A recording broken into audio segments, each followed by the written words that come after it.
Hey, it's Patrick from S&S Cycles, and today I'm going to show you how to put S&S's 2-in-1 SuperStreet system on our 2020 Sportster here.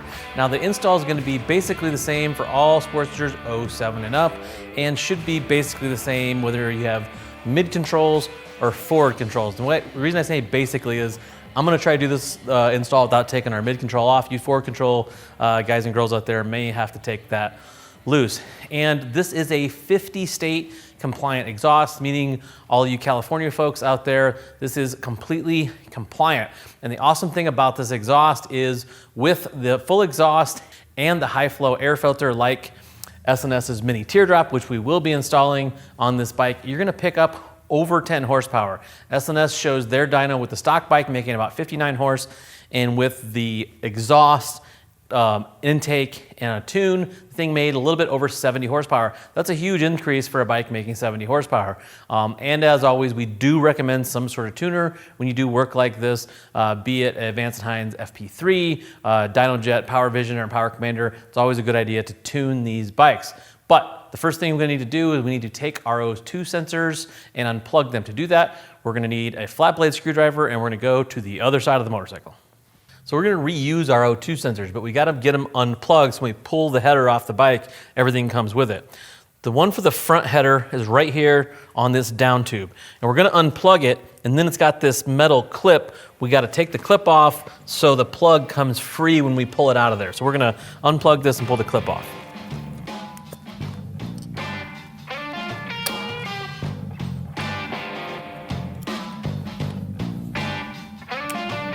The plug for the rear header is underneath this panel. To get this panel off, take a flat bladed screwdriver, and we're just gonna kind of pry up on these little tabs. This will pop open and then it'll hang there. It's on a little hook down here. It'll hang there, and then I can show you where to unplug it behind here.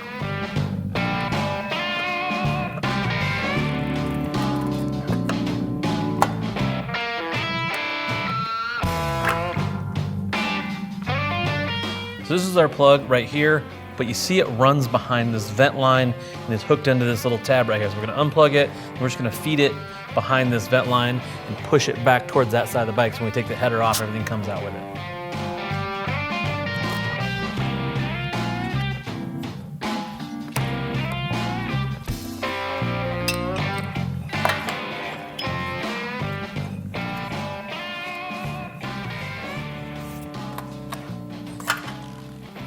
So now that we have our O2 sensors free, we're gonna take a 1/2-inch wrench or socket, pull the bolts out of our muffler under here on the front and the rear, and then we can get in here, take a 1/2-inch socket, pull the header free, and drop this thing down away from the bike.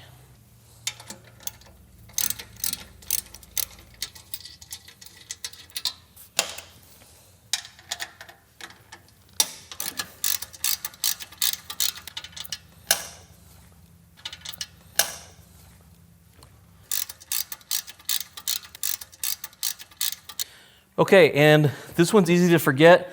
Right above the master cylinder here, there's a 9/16 acorn nut. We need to take that loose before we can get to these bolts up here.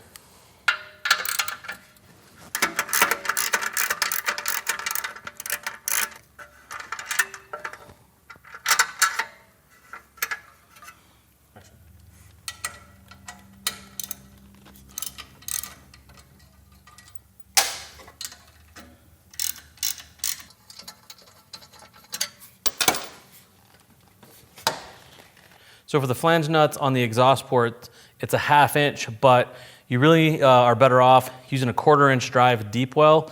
That's what gets these out the easiest. And on this very, very front one, it's sometimes helpful to put this socket in there, then slide your 1/4-inch extension and attach it after you have it on the nut. That way you can get in there easier. If you try to just jam this whole thing through there, this won't go, but the extension will.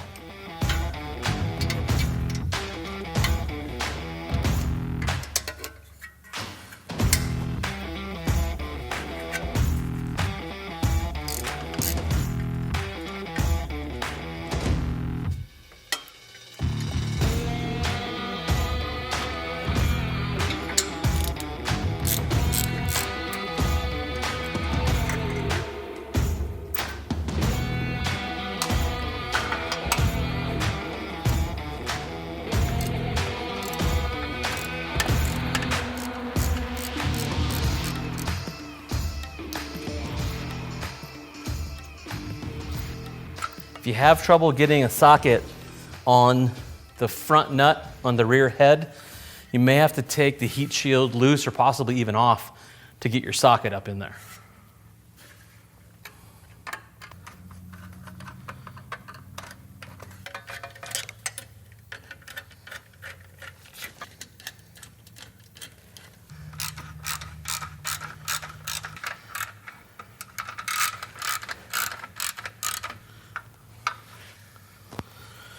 If this exhaust bracket hasn't already fallen off while you're working on this, you need to just slip this out from underneath there. Then now we can take our pipe and try to work it off of the engine. So I'm going to try to pull this around the front head and then off like this.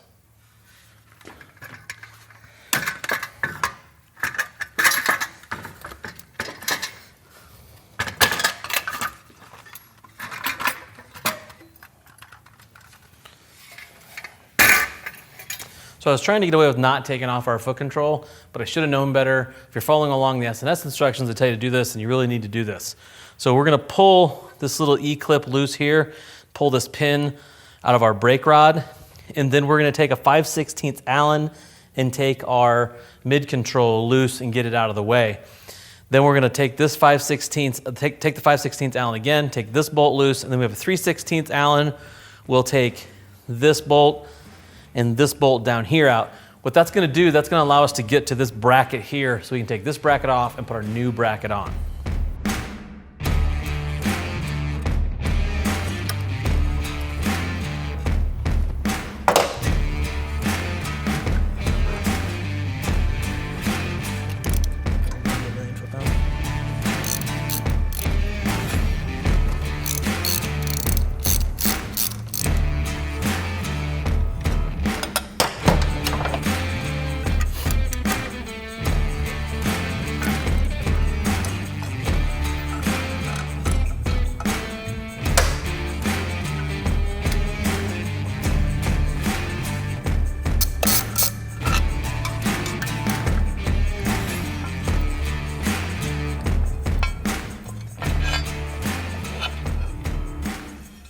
So we're gonna take our 5/16 Allen. We're gonna take these 3 Allen bolts out of here to get our exhaust bracket off.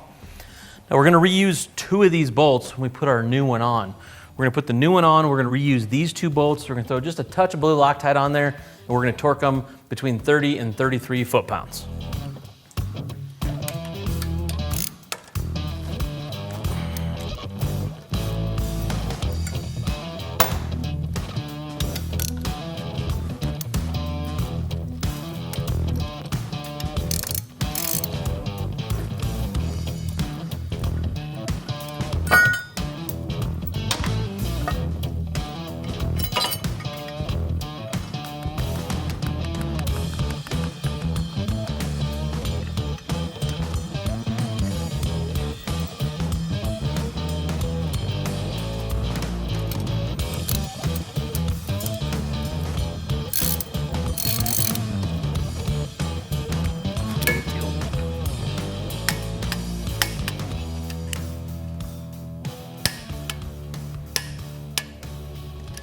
So now we're gonna put our pulley cover back on. We're gonna torque these 2 smaller Allens to 90 to 115 inch-pounds. And then we're gonna put our bigger Allen back in here, but not the bracket that was on, just the bolt. We're gonna put it back in there and go 30 to 33 foot-pounds for that. I'm gonna throw just a little bit of blue Loctite on all of those.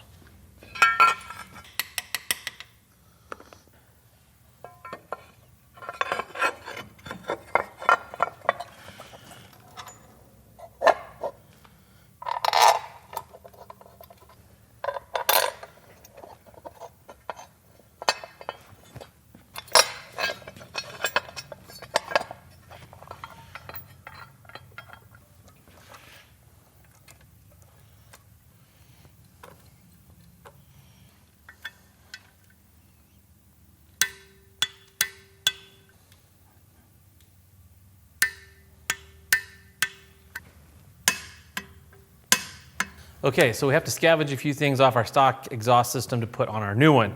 Need a 14mm wrench, and we're gonna pull out the O2 sensors here, and then a flat blade screwdriver will work. Be careful not to stab yourself in the hand. You need to take these two rings off here to get the flanges off for the new exhaust. We're going to pull the O2 sensors out, then take the flanges off.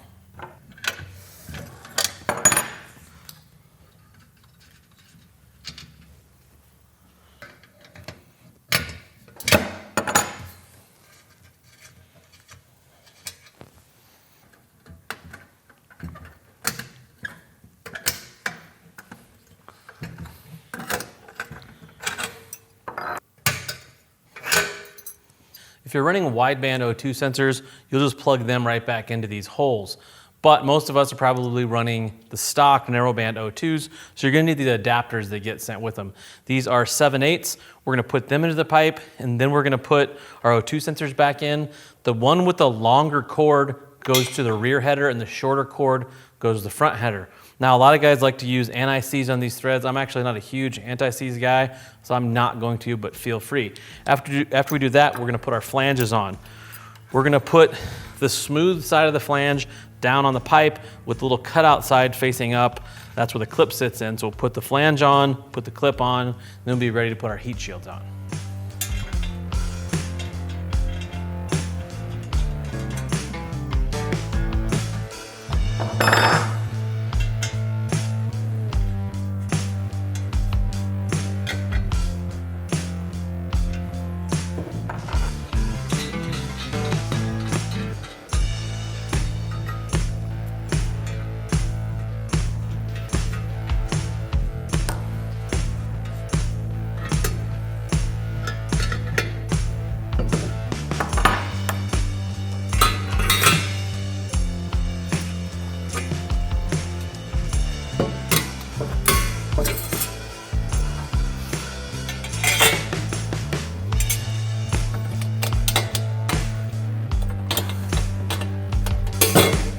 Now we're gonna put our heat shields on our header before we put it on the bike, but we're not gonna tighten these up. We're gonna snug them up, but we're gonna keep it a little bit loose. Now, in there, you're gonna see in the package of hardware, there's 4 of these and 2 of these, and these are just a touch smaller than the big ones. The smaller ones go on the top of the pipe, and you'll see the header steps up to another size pipe. The little bit bigger ones go down here. And you wanna make sure you orientate these properly, otherwise on the bike you won't be able to tighten them up. And basically that means you're gonna leave the nuts kind of pointing out. We'll give you a shot of the orientation of those clamps here after we're done. One little tip I like to tell people though, when you loosen these up, if you put a little bit of a bend in these, when you get them in the heat shield and go to put them back together and tighten them up, they'll go together a lot easier.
So now we're back at the bike. The next thing we need to do is replace our exhaust gaskets. S&S is kind enough to give us some new ones, and we're gonna pull these out, put the new ones in, because if you do all this, you have an exhaust leak, you're gonna have to do it all over again. So we're gonna put some new exhaust gaskets in, and then we're gonna put our header on. When we do that, we're gonna start the rear header and kind of pull forward just a little bit, put the front header on, and then we're going to loosely put our flange nuts on. We're not gonna tighten those up just yet.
So now we're gonna put our muffler on. We're gonna take our Torque clamp, we're gonna slide it over. And you want it to be orientated with this nut facing down when you tighten it up.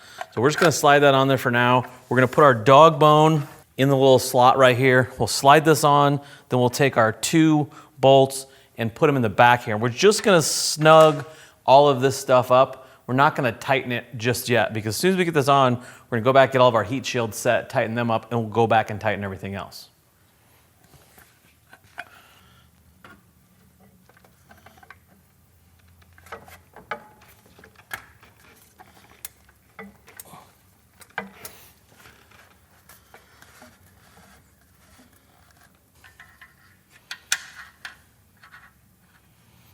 Doesn't hurt to put a little blue Loctite on these for safety.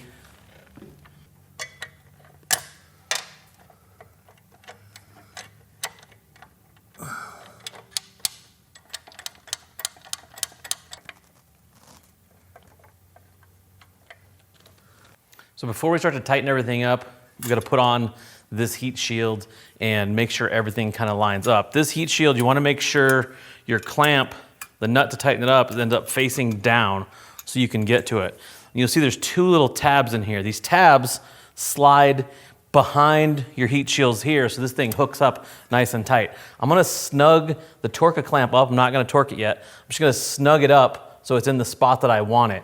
And this is actually a 15 millimeter. We're gonna come back and torque this here in a second. But right now, what I'm gonna do is I'm gonna get this set where I want. I'm going to tighten this clamp up after this is set. And you wanna make sure the back of this heat shield has just a hair of a gap here so it's not rubbing. This collector heat shield can be a little bit tricky to get on. So what you may have to do is what I've done here. I took the bolts out of the back of the bracket so I could slide the muffler back a little bit. That'll give you a little bit of room to slide this forward to catch those tabs and to snap that down over it. Then you can move the muffler into the heat shield afterwards to set your gap. Then after I get this set, I'm gonna go through, I'm gonna tighten up all my heat shields, and then I'm gonna tighten my flange nuts. Now there is a torque spec on flange nuts, it's about 6 foot-pounds. I kind of do them by feel because I like to feel that washer kind of crush down. The point is you don't need a ton of force up here, you just need to get it seated. So after I get those seated at 6 pounds, I'll come back, I'm gonna torque this to 42 foot-pounds, and then S&S didn't give me a torque spec back here, and quite frankly it'd be really tough to get a torque wrench in here. So you take a 1/2-inch wrench, tighten them up, I'd say somewhere in the 25 foot-pound range if you want to try to use a torque spec. And after we get all those tightened up, we'll be looking good and we'll start to put our foot peg back on.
Okay, so now we need to put our right side foot control back on. So we're gonna slip this behind the pipe.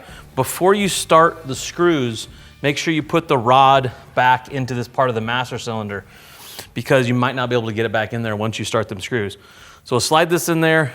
We're gonna put our screws back in, we'll throw a little bit of Loctite on them. We're gonna torque them between 40 and 45 foot-pounds, and then we'll throw our pin and our E-clip back in here, and our foot control will be wrapped up.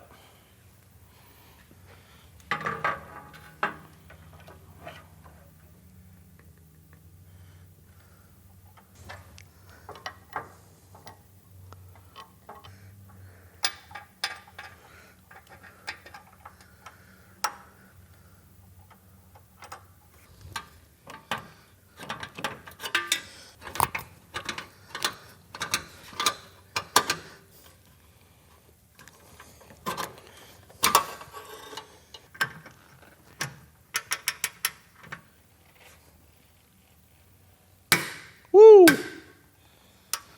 So you need a long 5/16 ball Allen to get in there to torque those. If you don't have that, there is a cheat you can use. Be careful doing this, but this is a way to tighten it up. You can get your regular key style Allen in there, take a wrench, slip it over the end, and you can get a lot of torque that way. Just be very careful doing this.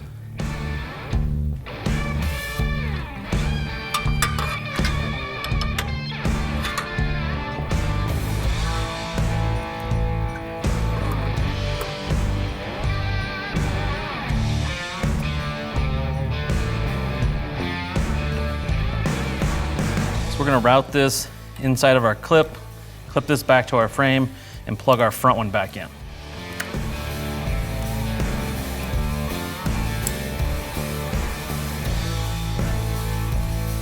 Our rear O2 sensor, we're going to route back behind this vent line, and there's a little clip here. I'm going to put the cord underneath, and then if you've pulled the vent line loose, make sure you put it back. And then we plug our rear O2 sensor back in and snap our side panel back into place.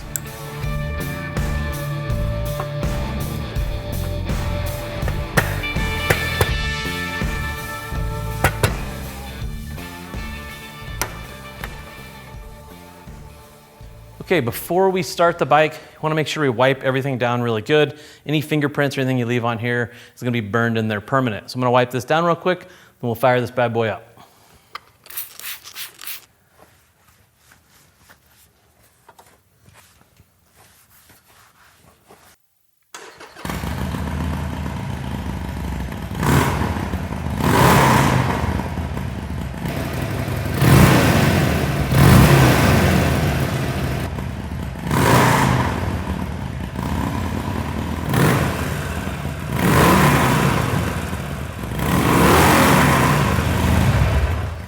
Not only does our Sportster look better and sound better, more importantly, it works better. This is a great upgrade for your Sportster from the folks there in Viola, Wisconsin. As always, have any questions, feel free to drop us a comment.